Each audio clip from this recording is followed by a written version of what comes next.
All right, everyone. I think Farhan is briefing today, so the chances of the noon briefing starting on time are pretty high. So I'm just going to go ahead and jump into it. Just wanted to give you all a few updates from the PGA's office. Now that high level week is over, the committees are getting down to work.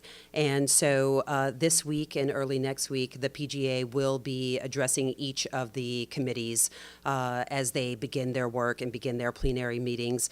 Yesterday, she spoke with the fourth committee, and tomorrow she will also speak with the first and second committee. Thursday and Friday, she has the fifth and third committees, and on Monday, she will speak with the sixth committee. Her goal is really to encourage all of the delegations and the committees to engage proactively in UN processes to strengthen the work of the organization.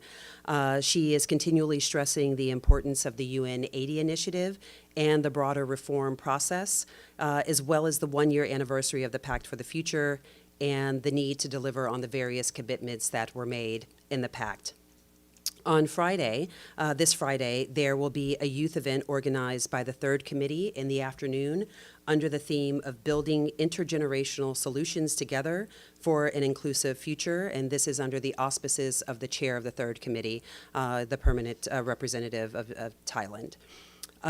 Just a quick note that in a few weeks, the World Summit for Social Development will be taking place in Doha from 4 to 6 November. And so we encourage, if any of you are traveling there or if any of your news organizations will have representatives there, feel free to reach out to us if you would like to arrange an interview with the PGA on the margins of that event. And we'll have more details on her schedule and on her engagements while she is there. So those are the updates for this week and what's happening with the PGA and her office. Are there any questions? Yes, Desi. Hi, Denise. Yes. What does the PGA have to say on the second anniversary of the October 7th attack? Does she have any statement? Will there be any statement from her office? She has not issued a statement from her office.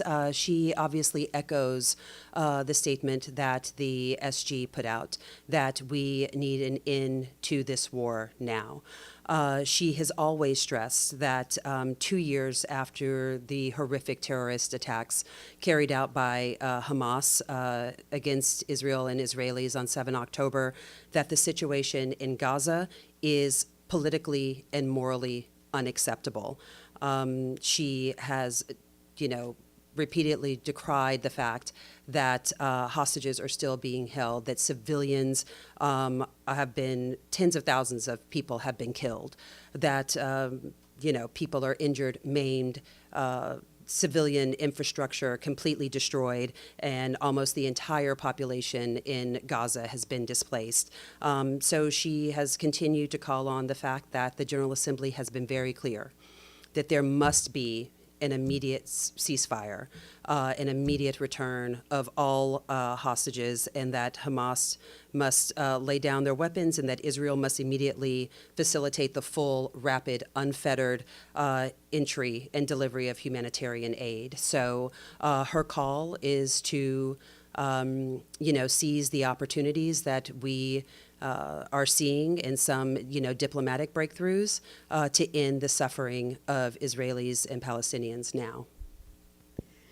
Do you have what you just said in writing? I don't, but you will have seen it in many of the PGA's statements. It is what she has been calling for. Her statement from the Two-State Solution Conference has that same messaging. Thanks, La Neice. I'm really sorry if I missed it. Do you have anything to share on the letter by the PGA and the President of the Security Council on the election of the Secretary General? Yes, I don't have anything to share other than what the President of the Security Council has already imparted, which is that the letter has to go out in the last quarter of this year. So efforts will be underway for the zero draft, and it will be issued in the time that is required. Just a note that the previous letter that went out, I went back and looked at it, and it was dated 15 December 2015. So I'm not saying that that will be the case this year, but that was sort of the timeline 10 years ago when this last happened. Great. Yes. Thank you, La Neice. Hi. This is Yunzhao Pan from Xinhua News Agency. Thank you. We all know that this year marks the 30th anniversary of the fourth UN World Conference on Women. And China will hold another global summit of women this month. So I wonder if the PGA has any plan to attend the summit, and what's her expectation for the summit? Thank you. Yes.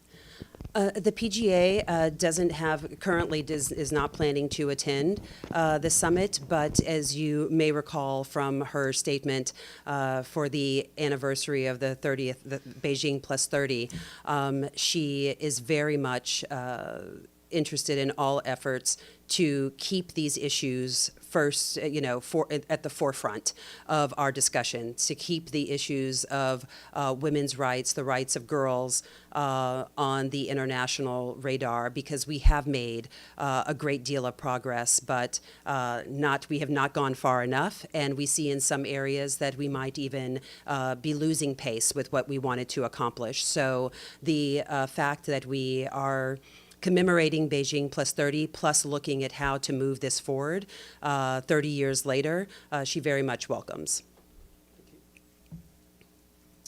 Okay. Great. All right. Well then, you all enjoy the rest of your day, and I will turn it over to our spokesperson's colleagues in the SG's office. That's it. Thank you.